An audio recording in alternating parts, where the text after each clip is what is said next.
Welcome everyone to episode 5 of the Erskine Arts Podcast.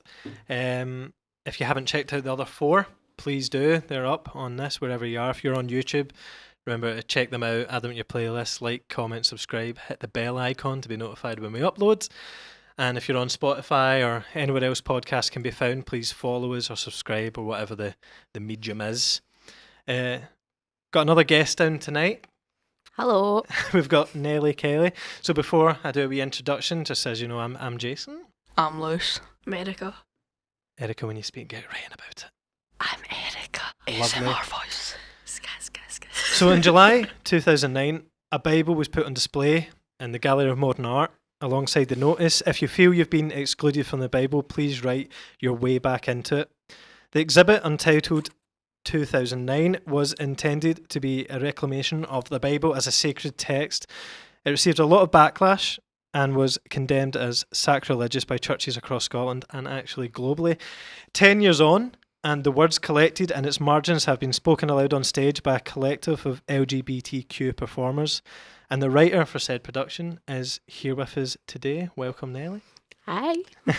Thanks very much for coming in and very last minute chatting to us and letting us know about your process and stuff like that. Really Thanks appreciate for having it. me. Not at all. So, before I dive into chatting a bit about Untitled and other productions you've been in, I'd really know where it all started for you and what kind of, if there was a particular moment where you're like, this is what I want to do, and how is it someone gets involved in theatre and playwriting in the first place? Because it's something I literally know nothing about. Probably all started back in secondary school because it just wasn't the biggest fan of a lot of classes, but I loved drama and I thought my drama teacher was really cool and everybody thought it was really cool.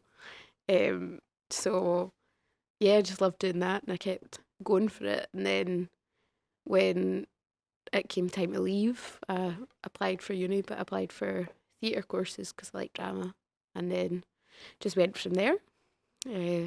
I realised I didn't want to be an actor because I was quite shy when I was acting, so I just hated it. So then I ended up writing, and that was it. So what was your first kind of, what was the first thing that you wrote in full that you were kind of really proud of? Do you remember? I mean, probably, I wrote a couple of poems when I was in secondary school, and I remember being really proud that I'd actually written something start to finish, even if it's like a page long. And then I specialised in playwriting on my degree, and I wrote a full-length play for that. And I thought I was going to die before I finished it. I kind of wrote it all last minute in about a week. And then when I finished that one, that felt really good. What was the first thing you wrote that became a full production? This will be the first sort of full length. I mean, I've had kind of things that have been full length, but not to full production. Yep. So not even this really, because this was only at rehearsed reading stage, but hopefully it'll be kind of taken to a full production. It's some project to have is like your first full kind of length thing. So on the subject of Untitled 2009, did you have any hesitations when it came to writing it? Obviously, it was something that was, globally kind of controversial. People really regarded it as being really controversial. So did you have any hesitation when it came to taking on something like that and how people might view you? Or I was worried about it, but for weird reasons. Go on. Because I like, it's all to do with religion. I'm not religious at all. But I had to sort of work with a lot of people who were religious and were LGBT plus. And it felt really scary in case I would offend them.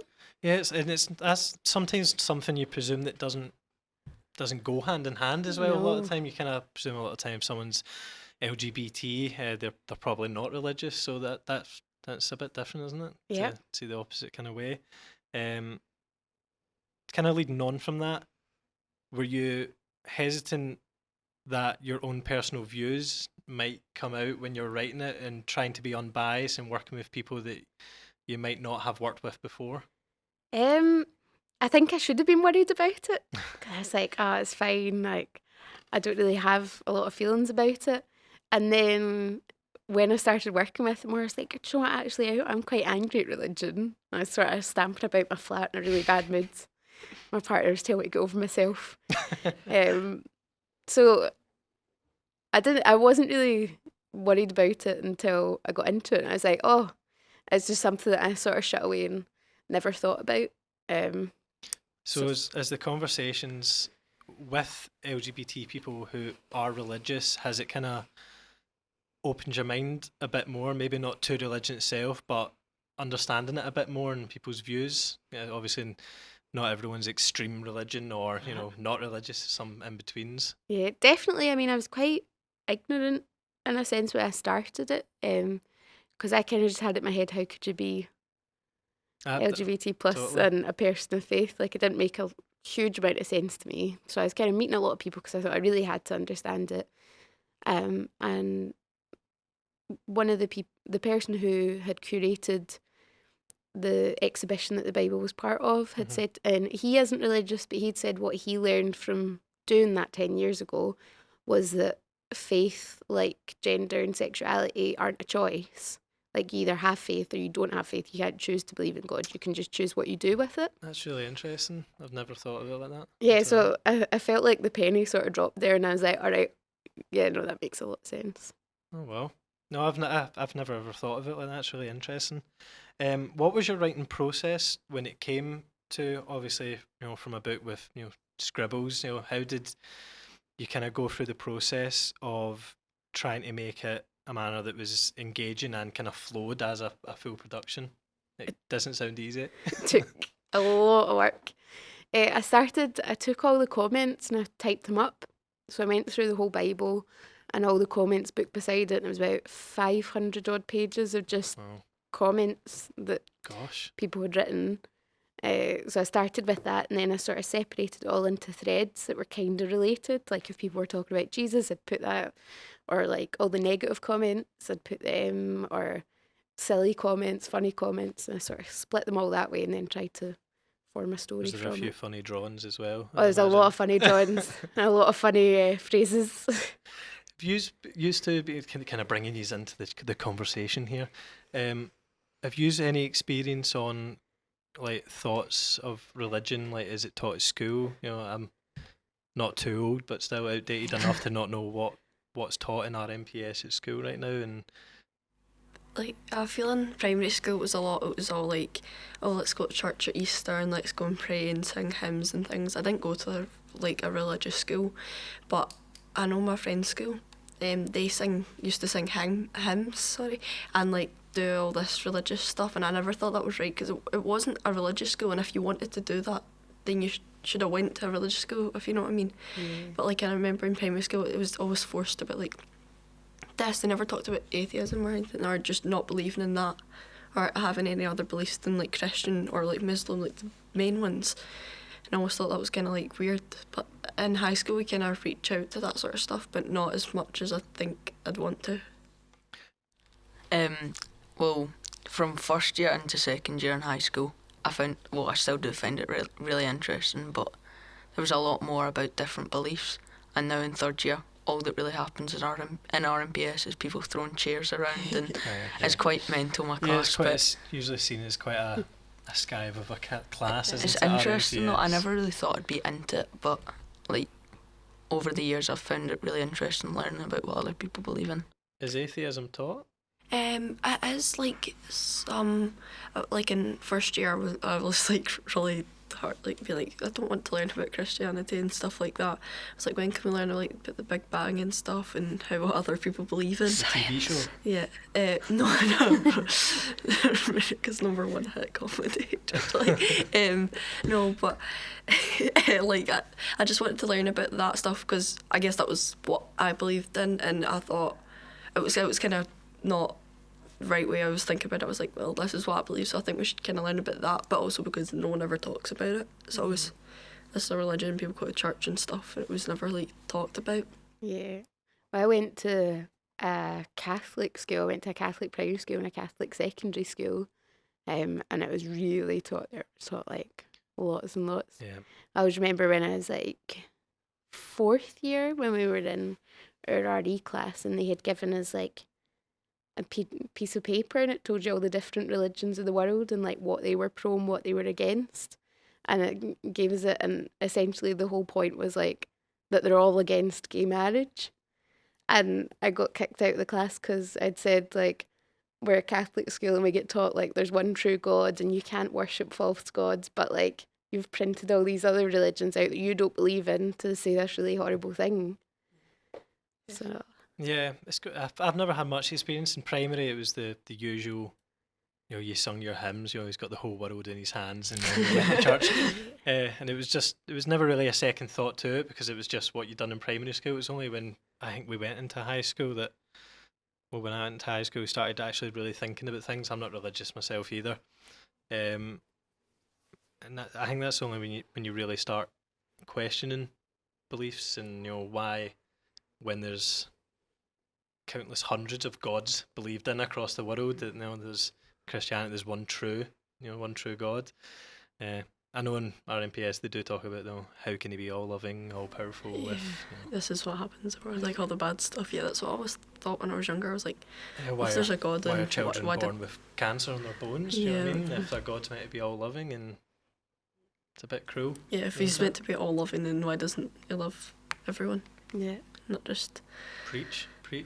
So after you compartmentalised kind of the different sections about Jesus, negative, positive, what was the kind of next step after that? Then I started to meet a lot of different people, and they were really cool. So I had sort of spent quite a lot of time around LGBT plus people of faith, which was amazing because there's something really cool about, people who are part of a religion that discriminate against them a lot, who've Absolutely. went, actually, no, this is what I believe, and I'm going to interpret this how I want to interpret it. And it's sort of, because I think a lot of LGBT plus people don't like religion, and a lot of religious people don't like LGBT plus people. So actually for someone to go, I'm going to be both, and I'm going to rock that, was really cool. So how did you find that people, LGBT, obviously the Bible can be, pretty black and white and how it stands with LGBT people. How did you feel that people interpreted those messages to make it still relevant to themselves? Do you mean now? Or with the people you spoke to, so if there was LGBT people that were also religious, if they're believing in a book that's against them, did they have any ways that they interpreted it? Well, they would argue that it's not against them. Okay. And I would also argue that too, now that I've done a lot of kind of research into it. So I mean, transgender people, for example, just aren't really talked about in the Bible. And then the parts about homosexuality can be interpreted to mean completely different things. So they sort of had really helped me kind of find where those interpreted meanings were. And also a lot of the sort of homophobia that you could claim from it now is a lot to do with translation. So when it was translated into English and there was different versions of it, certain words were interpreted to mean certain things that they didn't mean in the original translation. Even when it talks about Adam and Eve, it didn't say man and woman, it said human and helpmate. So I didn't know that. So they kind of helped me look at that, and there's people who'd done like PhDs in theology and stuff, and they really knew loads and loads about the Bible and the original versions and all this sort of stuff, so it was really interesting. I suppose a lot, some people that I spoke to that are religious, obviously there's lots of, just by nature of how old the Bible is, there's a lot of stuff in it that obviously is outdated now, but the core values is what a lot of people say that they hold dear, rather than taking everything literal, from the Bible. It's the values of love thy neighbour and be kind to people, is something that Well, it's a really cool church that donated the Bible originally 10 years ago. It's a church called the Metropolitan Community Church. And the reverend of that, Jane Clark, she's married to a woman, and she came out when she was really quite young, or I think was kind of forced to come out when she was quite young. And so she sort of was pushed out of her church a bit, and then actually decided, no, wait, like, this is my God, and sort of became part of the Metropolitan Church and has been the reverend in Glasgow for a long time. And that's a really cool LGBT inclusive church. Absolutely, that's an amazing thing. Did you ever meet with anyone who was, I mean, I don't suppose you would have deliberately met with these people, anyone that was the complete opposite way? Oh yeah, loads of people, because people ask you what you're doing, and then, I mean, so many. And tell you why it's wrong that you're doing Oh it. yeah, loads of people. But and I think that's because I kind of didn't, for a long time I didn't know what the play was going to be about, because I kind of worried it was a bit too Jesus-y, for want of a better word. And I said I'm not religious, so I kind of don't know what the point of writing this is. But then I started to realise, more so like kind of talking to friends and stuff, how much they were like, why are you doing this? Like, what's the point of this? All that sort of stuff. Kind of thinking about LGBT plus people of faith and how they're sort of kind of left out a lot of the time. Like, absolutely. Yeah.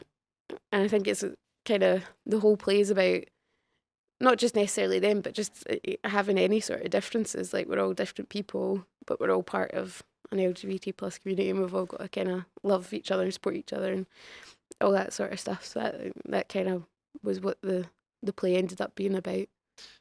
So how did, obviously, you had lots of people with you in the play, so who was it that directed again? So it's a guy called David Wood. David Wood. How is it you met up with these people and these connections, like the actors and So David? David works with Outspoken. All right, excellent. He's a great guy. He was the only cisgender member of the team, which is really cool because that never happens. No, it does not. So we had a cast of 6 trans and non-binary performers. Amazing. And we just put an open call out for them. We put an open call out on the internet, and we got 26 applications back. It's quite good, isn't it? Really? Yeah, so it was just a big day. We just invited everyone in, and it was really nice as well, because we didn't want the day to just be about like come in, kind of do 10 minutes and then leave, because we were like, oh, this is amazing. And there's like loads of performers. We did like a big kind of workshop day, so that kind of everyone felt like part of a community, included, so that they could keep working together, because it's really important to see lots more trans performers making trans work and putting stuff on. That in itself's a celebration and a success, even disregarding the play itself, having everyone together like that and creating those networks as well with people that might not have ever met each other. That's the celebration in itself, really, isn't it? And it's really nice, because I hate telling people like that they don't have a part for something. So it's really sweet, like telling them like, oh, it just kind of didn't work this time, and them being like, but thanks for such a lovely day. And I was thank you for coming along. And they've got all these new contacts as well. Yeah. Kind of reaching more into LGBT, I actually want to ask you to, is there anything at school that's taught about, certainly when I was in school, which wasn't that long ago, I mean, I'm only 25, so just less than 10 years ago. When it came to sexual education, PSE, as it was then, we didn't get taught anything about anything that wasn't a man and a woman, just as that is, and that obviously wasn't even that long ago. So is anything, genuinely asking, has anything changed? Do you get taught anything that isn't just put a condom on? I've only done a little bit of it, but I'm pretty sure same sex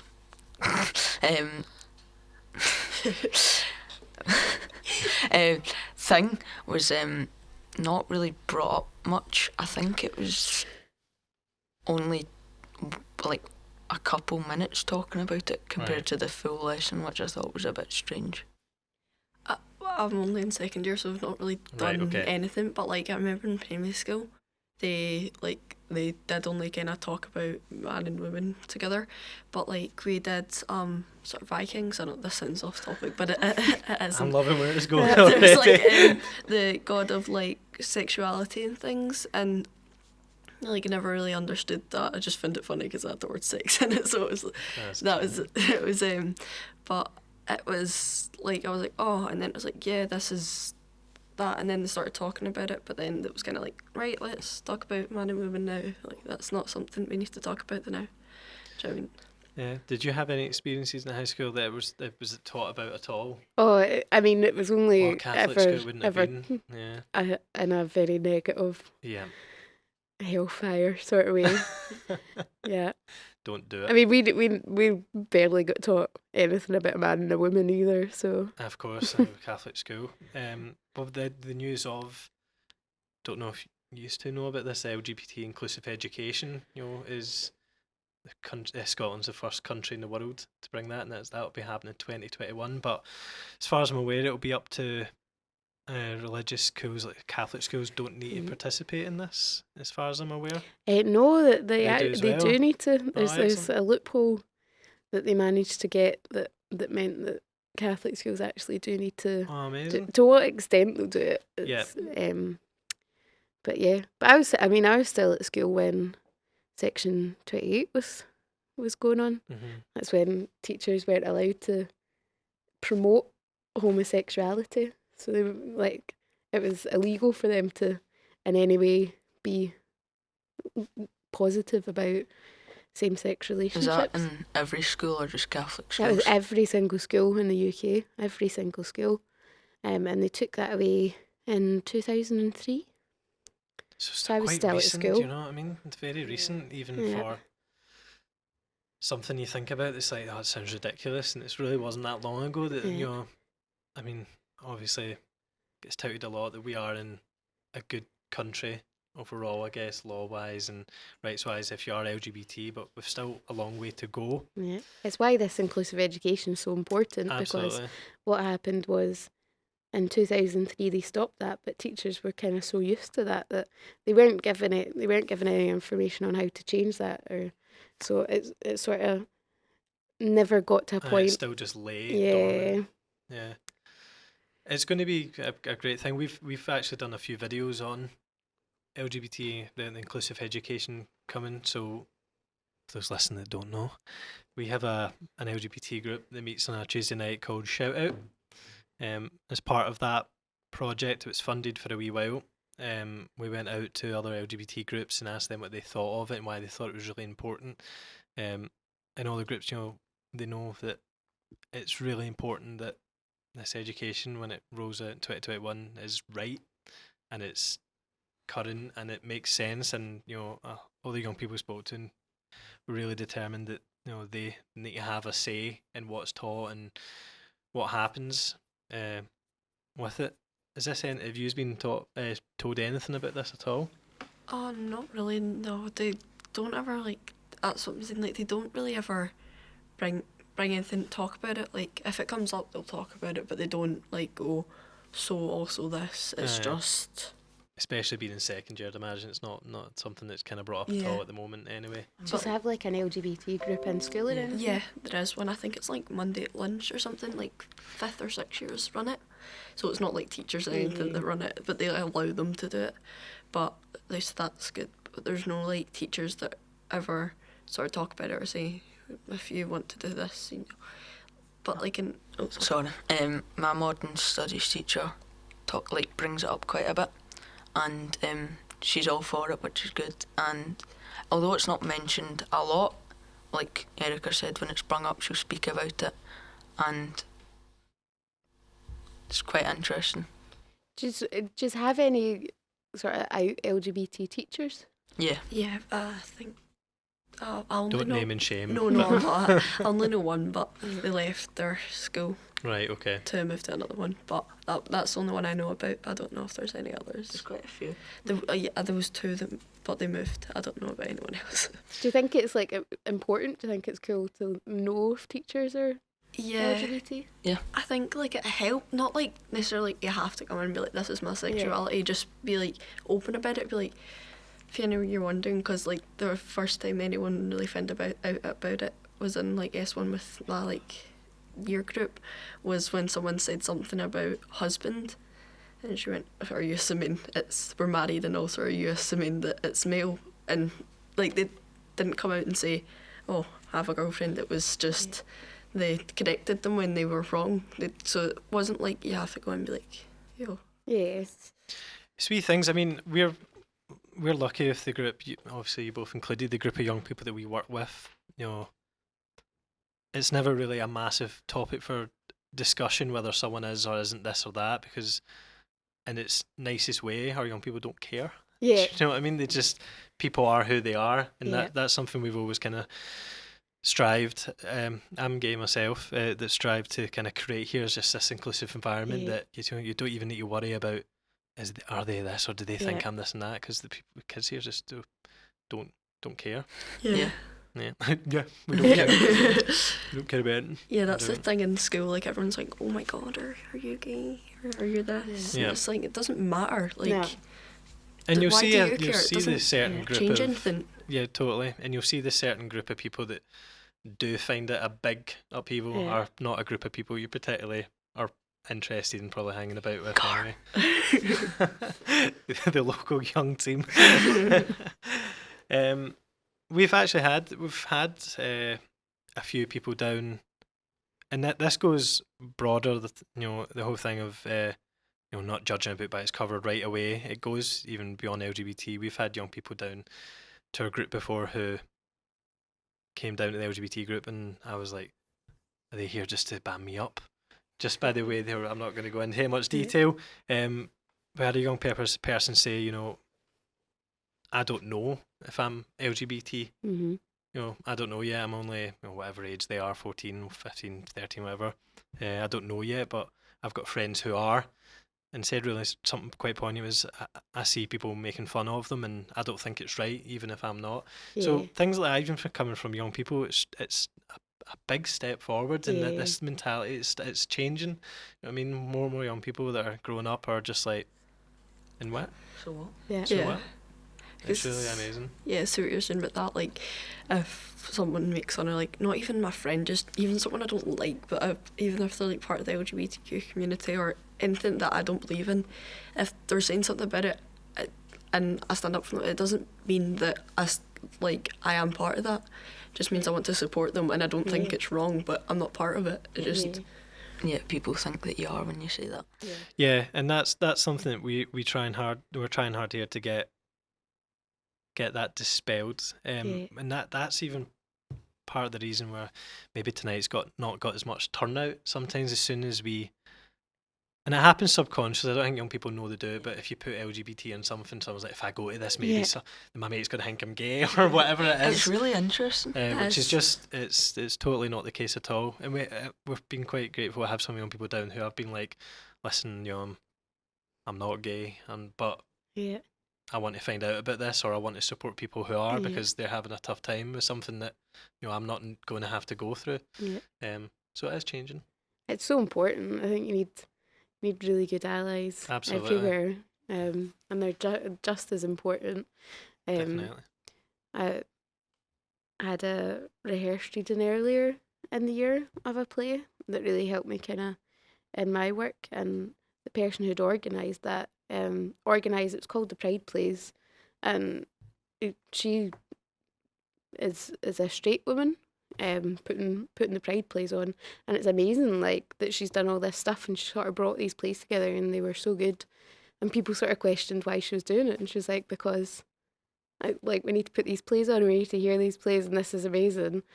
And like she's doing some of the most amazing stuff. And absolutely. Yeah, I think it's so important that everybody works together to. Yeah, and you see that even in Pride Festival as well. A lot of people.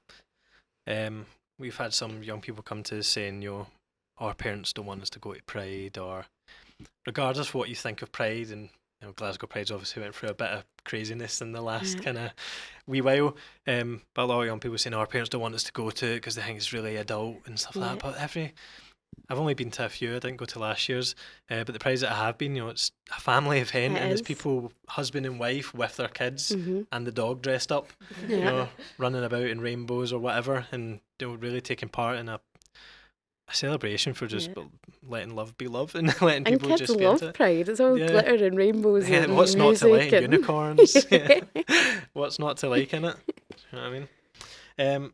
So I'm going to shift off and go something completely random, and I'm going to put this question out to all of us. So there's I mentioned this in the last podcast, a great interview called Inside the Actors Studio, where James Lipton asks completely random questions to celebrities and gets them to answer it. So I'm going to put you all on the spot now and ask you these questions. I'm going to start with yourself, Nelly. So it's something you've probably never thought of, but what sound or noise do you love?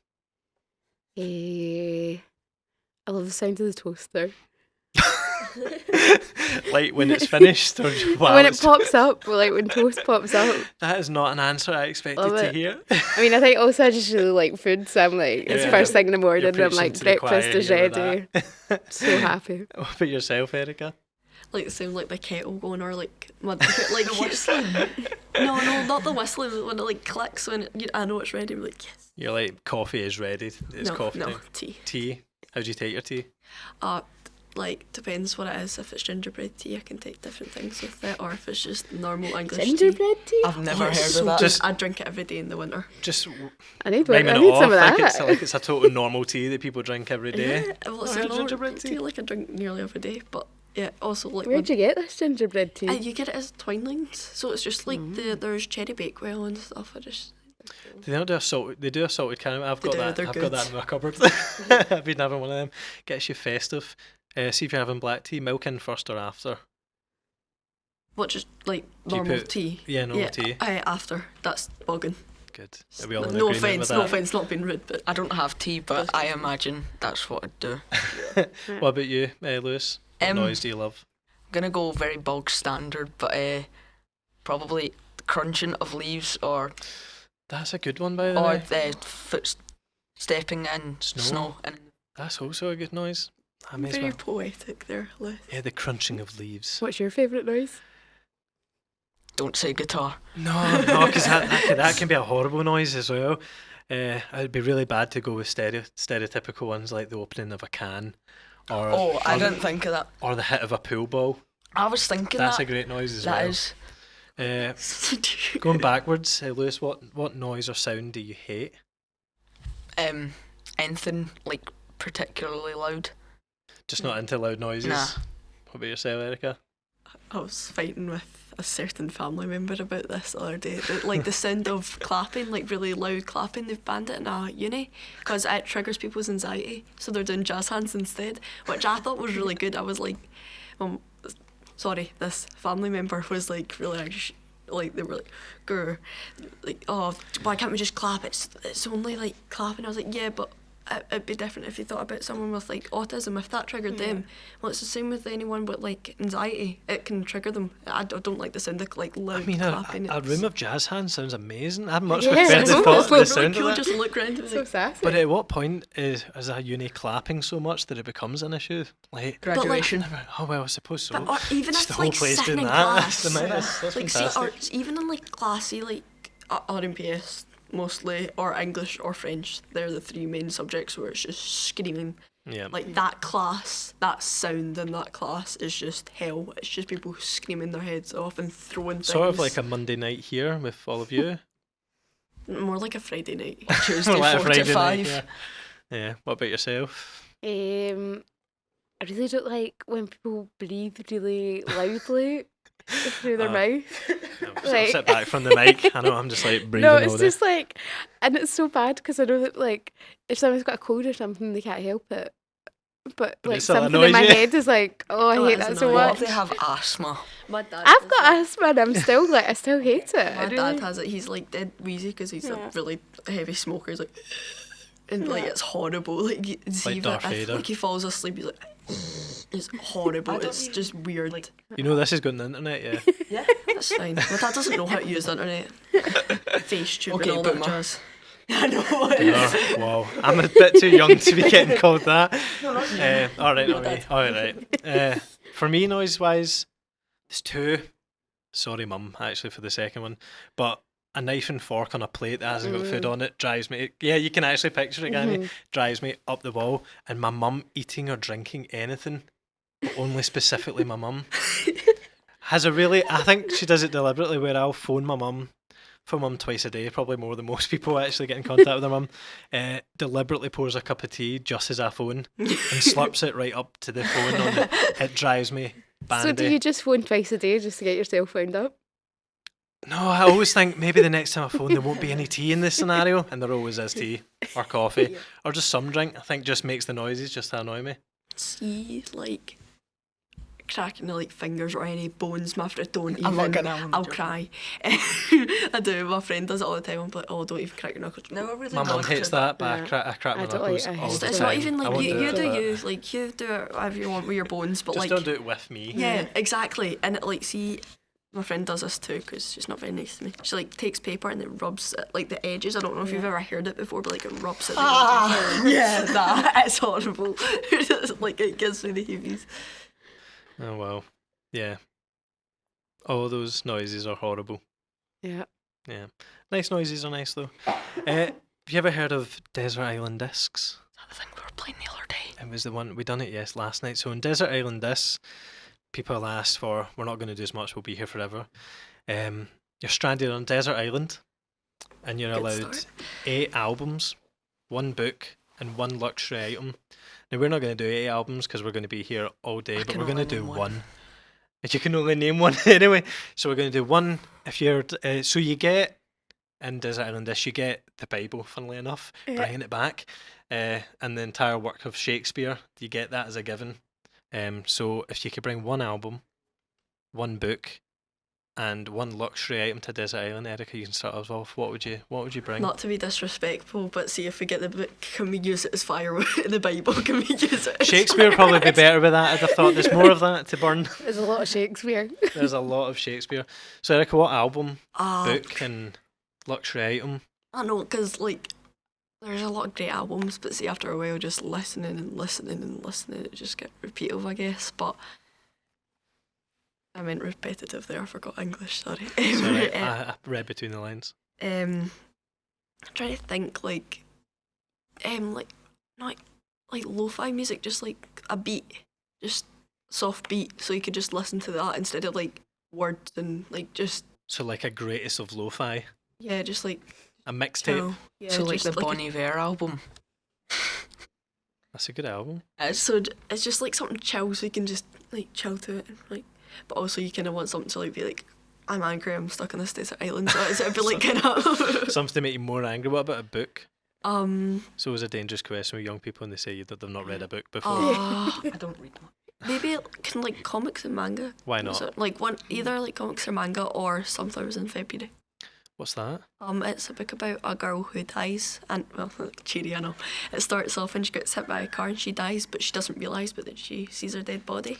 Right. So she goes around and sees how everyone's grieving, and she has a twin brother, and they like end up swapping bodies, and he goes into that realm, and then she goes around for like her funeral, I think, It's and then enthralling. they swap back. It's not an audiobook. What about one luxury item? Be a person. No. Oh, cool. Who were you going to say though? That might have been sweet. I don't know. I I don't know. no, I don't know. I thought you'd have said your skateboard. But you're on a desert island, you can't You're skate. thinking about it really practically. Yeah, the sand. That's Yeah. not going to work. Is I know, it? because it gets in like the inside the wheels, and like it makes it yeah. Sorry. But like, could we bring like a toolkit or something? Yeah. So What are you going to do? You're thinking really practically here, aren't you? I know. Rather than something you can't live without, you're just thinking, how can I get off this island? like with A a raft? Can that be one? Sure.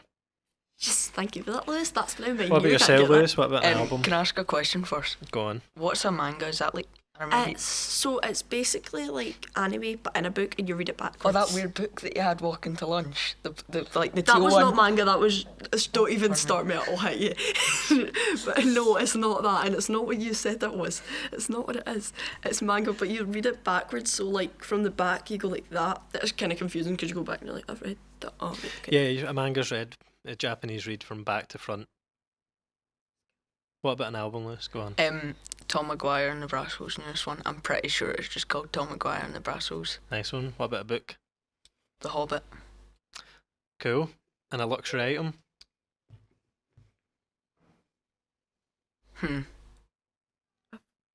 A flotation device. I don't think yous are getting this as much. What? Like, what's one thing that right now, if I had to go off you couldn't live without? My phone. No, I'm only joking. Nah, because you It wouldn't have could be your signal. phone. You can have signal there, I'm could you? thinking too literally again, Erica. It's not my fault. A guitar. Nah, that's what I thought you were going to say. That'd be mine as well. Can I bring a drum kit? Yeah. I said that. Can we be together and we can just make this desert band island? That no Desert one will Band ever Island. hear. Yeah. We will hear it. We'll put it and we'll make like make it a Put it on the mixtape. raft. No, we're using the raft ourselves. So we'll put it in mixtape. Find the pigeon. Put it to the pigeon. Let it fly away. World and War then II pigeon pigeon carrier. Yeah. yeah. Nelly, what about yourself?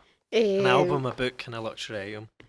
I think I'd go for the Harry Potter soundtrack Nice. because there's something about like kicking about a desert island, exploring to the Harry Potter soundtrack that I Yeah. really like. That's quite good. Isn't it? Book.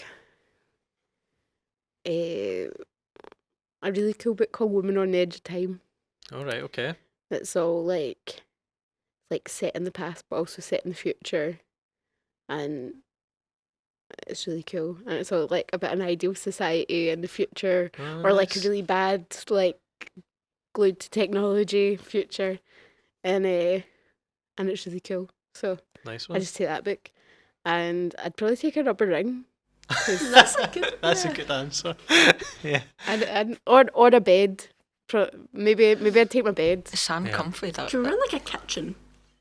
It's not really an item, my kitchen, is it? I know It's that's more of quite. It's quite a room. lot. We Of can go to IKEA and like buy a kitchen. There's many items in one. Just like Yeah. pick out the display and then just I can put this in my car. Just bringing it back a little bit, just before we wrap up. So, obviously, what is it you said this? So it's not a full toured production yet, but what Yeah. was the shown in the Tron for Untitled 2009? You gave it a name, So was it a rehearsed reading? a rehearsed reading. So, have you had any feedback from people about it, and Yeah. what's the sort of feedback been from it? Really great. It was amazing. I was really happy with it.